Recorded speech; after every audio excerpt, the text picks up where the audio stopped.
और देखिए, हम लगातार जिक्र कर रहे हैं उत्तर प्रदेश के चुनावी रण को लेकर, और इसी बीच यह बड़ी खबर सामने आ रही यूपी विधानसभा चुनाव से जुड़ी हुई। आपको बता दें, यूपी विधानसभा चुनाव के 5वें चरण का मतदान जारी है। सुबह 9 बजे तक के आपको आंकड़े बता दें कितना प्रतिशत मतदान हुआ है। आपको बता दें कि 8.02% मतदान 9 बजे तक हुआ है। सुबह 9 बजे तक के आंकड़े आपको बता रहे हैं। अमेठी में 8.67% मतदान हुआ है। अयोध्या में 9.44% मतदान हुआ। वहीं बहराइच में 7.45% मतदान हुआ है। बाराबंकी में 6.21% मतदान हुआ है। यहां पर चित्रकूट में 8.80% मतदान हुआ है। गोंडा में 8.31% मतदान हुआ है। कौशांबी में 11.40% मतदान हुआ। प्रतापगढ़ में 7.77% मतदान हुआ। प्रयागराज में 6.95% मतदान हुआ है। रायबरेली में 7.45% मतदान हुआ। श्रावस्ती में 9.67% मतदान हुआ। सुल्तानपुर में यहां 8.60% मतदान हुआ है।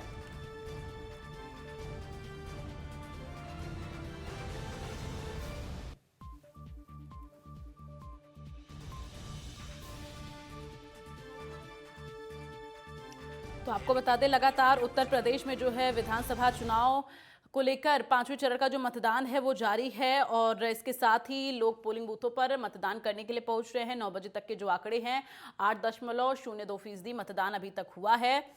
और आपको बता दें कि लगातार यहां पर एक के बाद एक तमाम राजनीतिक पार्टियां जो है जीत का दम भरती हुई भी नजर आ रही हैं।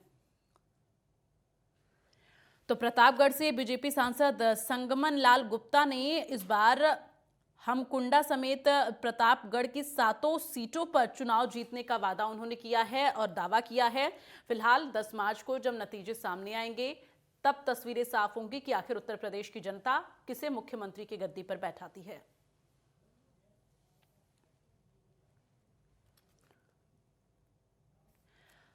तो हमारे साथ चर्चा में बातचीत करने के लिए जो खास मेहमान शामिल हो रहे हैं उनसे आपका परिचय करा देते हैं। निरंजन पोद्दार जो कि वरिष्ठ पत्रकार हमारे साथ जुड़ रहे हैं, और डॉक्टर रवि महिंद्रा जो कि असिस्टेंट प्रोफेसर हैं दिल्ली विश्वविद्यालय के, जो कि हमारे साथ चर्चा में एक राजनीतिक विश्लेषक के तौर पर भूमिका निभाएंगे। बहुत बहुत स्वागत है आप दोनों लोगों का। लेकिन सबसे पहले सवाल मैं आपसे करूंगी डॉक्टर रवि महिंद्रा जी। देखिए, जिस तरह से चुनाव प्रक्रिया आगे बढ़ रही है और ऐसे में बेहद दिलचस्प मुकाबला नजर आ रहा है, आपका सियासी गणित क्या कहता है? ये जो 12 जिले की 61 विधानसभा सीटों पर मतदान हो रहे हैं। जी देखिए, जो इस चरण का मतदान है वो वास्तव में बहुत महत्वपूर्ण है। जो अवध रीजन की और पूर्वांचल की जो सीटें हैं उन पे बहुत ही कुछ निर्भर करेगा कि 10 मार्च को किस दल की सरकार बन रही है। क्योंकि जो पहले दौर का चुनाव था, दूसरे दौर का चुनाव था, तीसरे दौर का जो चुनाव हुआ, चौथे दौर का चुनाव हुआ, उसमें एक अच्छा मुकाबला देखने को मिल रहा है। और जो अब 5वें चरण का जो चुनाव है, ये तय करेगा कि सत्ता का ऊंट किस तरफ बैठेगा, किस तरफ करवट लेगा। तो ये वास्तव में बहुत ही महत्वपूर्ण चुनाव है, महत्वपूर्ण फेज है ये बिल्कुल। उत्तर प्रदेश की राजनीति के लिए भी। जी, आप अपनी बात रखिए रवि जी, आप बात रखिए अपनी।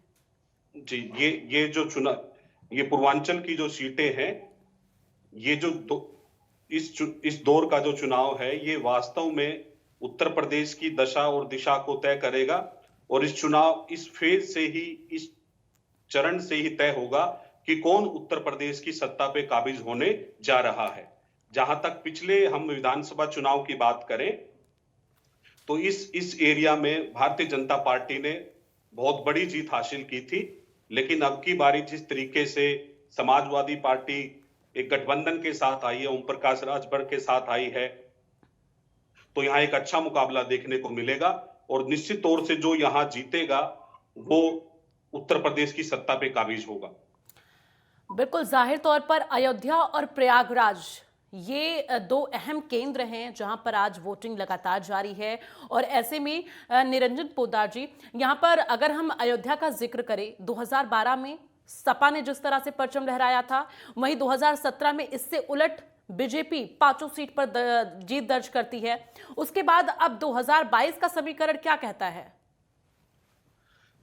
शुक्रिया दीप्ति। देखिए ऐसा है, मेरा ये मानना है कि इस बार जो चुनाव है वो देखने में बिल्कुल अलग है, और ये जो आज राजनीतिक चुनाव के चक्रव्यूह का जो पांचवा द्वार है, इसके अंदर मुझे ऐसा लगता है कि भारतीय जनता पार्टी यहां से बहुत अच्छा करके निकलेगी। उसका कारण ये है दीप्ति, देखिए आपको मैं बता दूं, जितना जो अयोध्या का जो कई सालों से लंबित मुद्दा था, वो भारतीय जनता पार्टी ने यहां से मतलब समझ लीजिए इसी सरकार, इसी कार्यकाल के अंदर उसका समाधान हुआ है। काशी विश्वनाथ कॉरिडोर जिस तरीके से इन्होंने बनाया है और उसके बाद में जिस तरीके से इन्होंने प्रचारित किया है, एक आम जनमानस के अंदर इन्होंने एक सर्वांगीण और सांस्कृतिक विकास के साथ साथ पूरे देश के और पूरे प्रदेश के विकास का इन्होंने जिस तरीके से लोगों के अंदर एक विश्वास उत्पन्न किया है, और साथ में जिस तरीके से आपने देखा होगा कि अभी तक के जितने भी चुनावी चरण थे, मैं देखिए पूरे उत्तर प्रदेश के अंदर तो मैं नहीं कहूंगा, लेकिन लगभग 60% 70% उत्तर प्रदेश के अंदर मैं खुद घूमा हूं स्वयं। पिछले 3 महीने से मेरे उत्तर प्रदेश के दौरे थे, और दीप्ति आपको मैं बताना चाहता हूं कि एक आम जन जो है वो उत्तर प्रदेश के अंदर, जिसको हम लोग ये कह सकते हैं कि कानून व्यवस्था का जो मुद्दा है, जिस तरीके से संगठित अपराध पे इस सरकार ने कार्य किया है 5 साल के अंदर, वो हर एक आदमी की जबान पे था। वो चाहे विपक्षी जो भारतीय जनता पार्टी का वोटर नहीं है और जो किसी अन्य दल को वोट देगा, वो भी इस मामले में भारतीय जनता पार्टी की तारीफ किए बिना नहीं रह सकता था।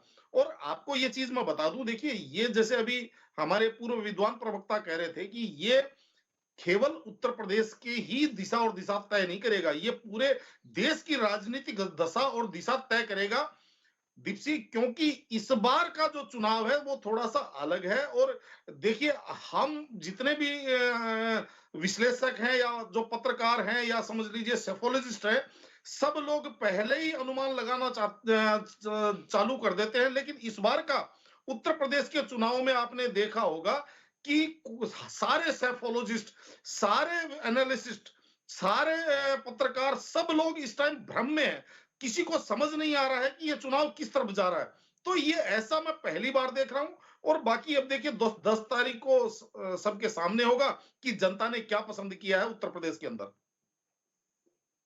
और देखिए, इसके साथ साथ ही अयोध्या और प्रयागराज तो एक आस्था का केंद्र बना हुआ है, लेकिन अगर हम अमेठी का जिक्र करें, रायबरेली का जिक्र करें, ये वो सीटें हैं जो कांग्रेस का गढ़ हुआ करती थी, और उस गढ़ को अब ध्वस्त बीजेपी ने किया 2017 में। उसके बाद अब 2022 में किस तरह से तस्वीरें उलटफेर हो सकती हैं, डॉक्टर रवि जी, ये मैं आपसे समझना चाहूंगी। जी दीप्ति जी, देखिए जिस तरीके से 2019 के लोकसभा चुनाव में स्मृति ईरानी जी ने अमेठी सीट से जीत हासिल की, उसके बाद से लगातार इस एरिया में भारतीय जनता पार्टी का जो हौसला है कार्यकर्ताओं का, वो बढ़ा है। और इस बार भी मैं ये मानता हूं कि कांग्रेस इस एरिया में कुछ अच्छा नहीं कर पाएगी, 1-2 सीटों को हम छोड़ देते हैं, क्योंकि भारतीय जनता पार्टी ने जिस तरीके से इस एरिया में काम किया है और जो योजनाएं हैं, आम लोगों को जो फायदा पहुंचा है, तो वो चीजें भारतीय जनता पार्टी के पक्ष में रहेंगी। इस क्षेत्र में कांग्रेस यहां ज्यादा अच्छा नहीं कर पाएगी। बिल्कुल, कांग्रेस इसलिए क्योंकि 2017 की अगर हम बात करें यहाँ पर डॉक्टर रवि जी, तो देखिए 3 विधानसभा सीटें हैं अमेठी में, जिनमें से 2 बीजेपी को मिली थी और 1 सपा को मिली थी। कांग्रेस यहाँ दूर दूर तक नजर नहीं आई थी। हालांकि 2017 में कांग्रेस और सपा जो है गठबंधन में चुनाव लड़ी थी, लेकिन यहाँ पर सपा का खाता खुला, कांग्रेस का नहीं खुला। जी बिल्कुल बिल्कुल सही बात है। देखिए जिस तरीके से उत्तर प्रदेश का चुनाव है, ये चेहरों पे लड़ा जा रहा है। भारतीय जनता पार्टी की तरफ से योगी आदित्यनाथ जी हैं, गठबंधन की तरफ से अखिलेश यादव है, तो उस तरीके से कांग्रेस पार्टी किसी भी चेहरे को सामने रखकर चुनाव नहीं लड़ रही है। ये बात अलग है कि प्रियंका गांधी जी चुनाव प्रचार कर रही हैं, लेकिन उन्होंने खुले तौर पे कहीं भी ये नहीं कहा कि वो मुख्यमंत्री पद की उम्मीदवार हैं। तो ये भी एक नुकसान कांग्रेस पार्टी को उठाना पड़ेगा, जिसका फायदा भारतीय जनता पार्टी को यहां मिलेगा। उनके सांसद भी हैं इस क्षेत्र से और उन्होंने काम भी किया है। और साथ साथ जो अयोध्या का जिक्र किया निरंजन जी ने, जो आस्था का प्रतीक है हिंदू लोगों का, वो प्रभाव भी इस क्षेत्र पे जरूर देखने को मिलेगा आम जनमानस के अंदर। बिल्कुल, निरंजन पोद्दार जी देखिए यहाँ पर जिस तरह से उत्तर प्रदेश में महिला सुरक्षा, महिला सशक्तिकरण, ये तमाम ऐसे मुद्दे रहे हैं और सभी राजनीतिक पार्टियां इसको भुनाने की कोशिश करती हैं, लेकिन जिस तरह से इस बार कांग्रेस में लड़की हूं लड़ सकती हूं, प्रियंका गांधी इस नारे के साथ लगातार चुनावी रण में नजर आ रही हैं, ये कितना ज्यादा लोगों को प्रभावित करता हुआ दिखाई दे रहा है, खासकर महिलाओं को? जी दीप्ति, देखिए ऐसा है कि आप मैं इस चीज के अंदर मैं इसको यहां से शुरू करूंगा। देखिए कांग्रेस ने इस बार एक काम जरूर किया उत्तर प्रदेश के अंदर, कि कांग्रेस ने इस बार अपना हौसला दिखाया है, अपनी एक जिसको कहते हैं डेयरिंग दिखाई है कि वो अकेले चुनाव मैदान में आई है। और किसी भी राजनीतिक दल के लिए जैसे वो एक फिल्म का डायलॉग है ना कि दंगल जीतने से पहले अपने डर को जीतना पड़ता है। तो मैं ये कहूंगा कि कांग्रेस ने अपने डर से तो इस बार कम से कम जीत हासिल की है। अब रही बात जो प्रियंका गांधी जी की, जो आप कह रहे हैं कि जो भी वो वायदे कर रहे हैं या जो भी उन्होंने जो चुनावी चॉकलेट जनता को जो परोसे हैं कि हम ये करेंगे, हम स्कूटी फ्री देंगे, हम फलाना करेंगे। देखिए दीप्ति, इसके अंदर मैं आपको सीधी सी बात बता दूं कि अब वो मुगालते वाली जनता नहीं है। अब सारा का सारा जो लोग हैं वो इतने जागरूक हो चुके हैं, सोशल मीडिया का जमाना है।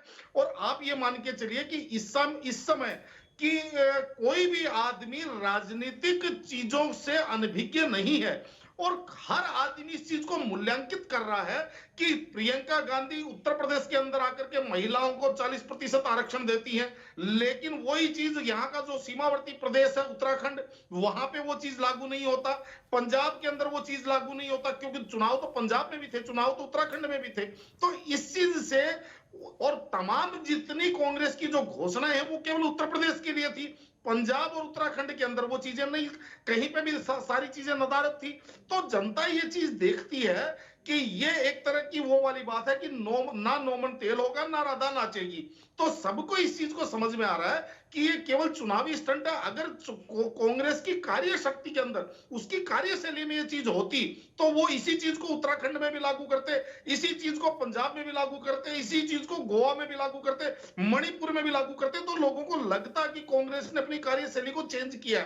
लेकिन ये केवल और केवल लोगों को ये लग रहा है कि ये एक चुनावी पंच है और कुछ नहीं, मेरा ऐसा मानना है। तो इसका कोई खास प्रभाव मैं नहीं देख रहा हूं। ठीक है रवि महिंद्रा जी, देखिए इस बार उत्तर प्रदेश में जो विधानसभा चुनाव हो रहे हैं, कई मुद्दे हैं, लोगों की अपनी अपनी अलग अलग समस्याएं, लेकिन आपको क्या लगता, आपके नजरिए से क्या लगता है कि इस बार के जो चुनावी मुद्दे हैं और साथ ही सबसे ज्यादा अहम क्या आप देख रहे हैं? देखिए, उत्तर प्रदेश का जो चुनाव है, पिछले 3 चुनाव को हम देखें तो ध्रुवीकरण के आधार पर चुनाव लड़ा गया है, लेकिन इस चुनाव में ध्रुवीकरण का मुद्दा नहीं है। इस चुनाव में अगर आप पहले फेज को देखें, दूसरे फेज को देखें, तो वहां पे किसानों का मुद्दा प्रमुख था। और जैसे जैसे हम आगे बढ़ रहे हैं, बेरोजगारी का मुद्दा भी आ गया है बीच में, महिला सुरक्षा की भी बात होने लगी है। तो ये एक अलग तरीके का चुनाव है और ये इस बात को दर्शाता है कि भारतीय मतदाता अब जागरूक हो रहा है और उत्तर प्रदेश का मतदाता भी अब रोजगार चाहता है और वो चाहता है कि उत्तर प्रदेश भी अग्रणी राज्यों की श्रेणी में आए। तो इस चुनाव के मुद्दे जो है बिल्कुल बदल चुके हैं और अब आप देखिए, चाहे वो अखिलेश यादव जी हो, चाहे योगी जी हो, विकास की बात कर रहे हैं और स्वच्छ प्रशासन की बात कर रहे हैं, बेरोजगारी को दूर। बिल्कुल निरंजन जी, देखिए हम लगातार सभी राजनीतिक पार्टियों का जिक्र कर रहे हैं, सपा, बसपा, बीजेपी, कांग्रेस, लेकिन यहाँ पर बसपा आपको कहाँ नजर आ रही है?